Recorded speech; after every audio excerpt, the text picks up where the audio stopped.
Assalamualaikum warahmatullahi wabarakatuh. Anak-anak, hari ini kita akan belajar SKI, yaitu tentang upaya Nabi Muhammad dalam membina masyarakat Madinah. Mari sebelum kita mulai pembelajaran, kita berdoa lebih dulu. Ya, semoga Allah selalu memberikan kesehatan, kemudahan, dan ilmu yang bermanfaat.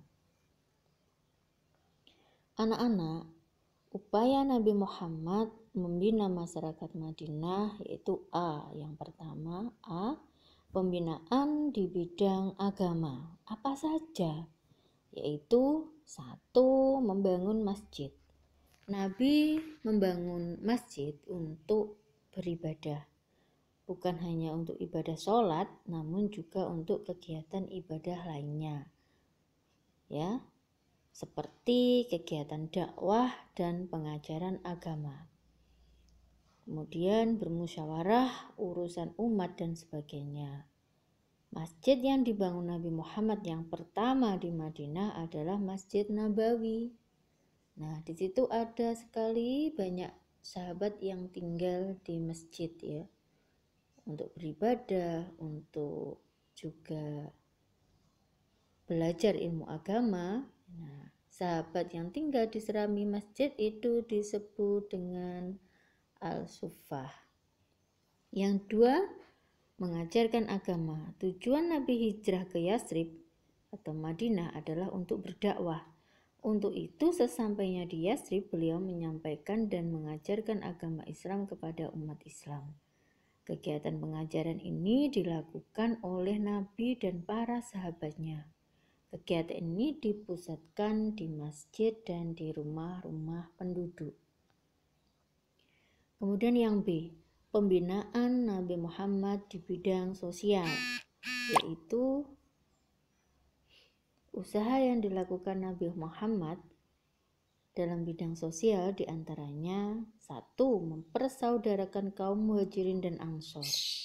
2. Melakukan pernikahan antara kaum muhajirin dan kaum ansor. 3. Berdakwah yang dihadiri kaum muhajirin dan kaum ansor pada suatu tempat. 4. Berbuat adil dan tidak membedakan status sosial seseorang. 5. Melibatkan kaum muhajirin dan ansor dalam pembangunan masjid. C. Pembinaan bidang ekonomi. Di bidang ekonomi, Nabi Muhammad melakukan pertukaran ilmu dan keahlian para penduduk. Contoh, kaum muhajirin memiliki keahlian berdagang, sedang kaum ansor memiliki keahlian bercocok tanam. Maka mereka saling bertukar ilmu dan bekerja sama dalam melaksanakan pekerjaan. Memerintahkan para sahabat mendirikan pasar, kemudian mendirikan baitul mal dan mengatur distribusi pembagian infak, zakat, dan sedekah. Kemudian menerapkan pajak bagi penduduk Yahudi 1 dirham per tahunnya. D. Pembinaan di bidang pertahanan. Untuk menjaga keamanan kota Madinah, Rasul membuat perjanjian antara kaum muslimin dan kaum Yahudi. Isinya antara lain 1. Mempunyai hak bersama untuk menjalankan agama masing-masing dan saling menghormati di antara mereka. 2. Wajib tolong-menolong untuk melawan siapa saja yang memerangi mereka. 3. Wajib menasehati dan melaksanakan kebaikan-kebaikan dan keuntungan bersama. 4. Wajib menghormati kota Madinah. 5. Jika terjadi perselisihan harus diserahkan kepada Allah dan Rasul-Nya.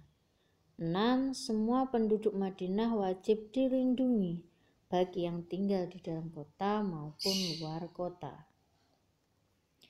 Untuk menjaga kestabilan dan keamanan negara, Rasul juga telah menyiapkan pasukan.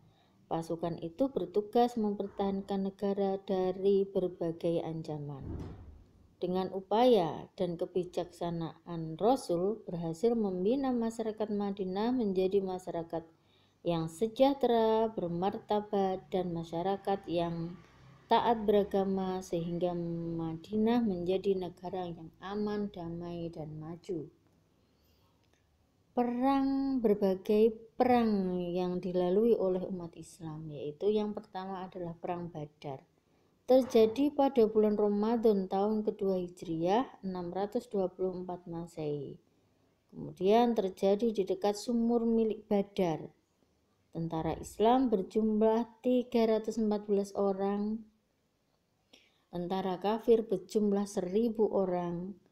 Orang kafir dipimpin oleh Abu Jahal. Perang ini dimenangkan oleh kaum muslim. Kemudian Perang Uhud terjadi ketika Hijriah atau 625 Masehi. Terjadi di Bukit Uhud. Tentara Islam berjumlah 700 orang. Tentara kafir 3.000 orang yang dipimpin oleh Khalid bin Walid. Kekalahan kaum muslim pada perang ini karena tentara panah tidak taat kepada perintah, yaitu sebanyak 50 orang itu sebelum diperintahkan turun dari Bukit Uhud, mereka turun karena mereka mengira bahwa kaum kafir telah kalah, ya. Jadi itu yang menyebabkan kekalahan umat Islam pada perang Uhud. Perang Khandaq terjadi bulan Syawal tahun 5 Hijriah 627 Masehi. Khandaq artinya parit. Perang Khandaq atas usulan sahabat Salman Al-Farisi, sahabat Rasul, ya. Perang ini disebut Perang Azab. Pasukan kafir, kaum kafir 1000 orang dipimpin oleh Abu Sufyan bin Harb. Kemudian pasukan kaum muslim hanya 3.000 orang. Nah ini atas seizin Allah mengirim bantuan, yaitu dengan mendatangkan angin ribut untuk menghancurkan perkemahan kaum kafir. Oleh izin Allah, perang ini dimenangkan oleh kaum muslimin. Demikian anak-anak pembelajaran kita kali ini. Saya akhiri dulu. Wassalamualaikum warahmatullahi wabarakatuh.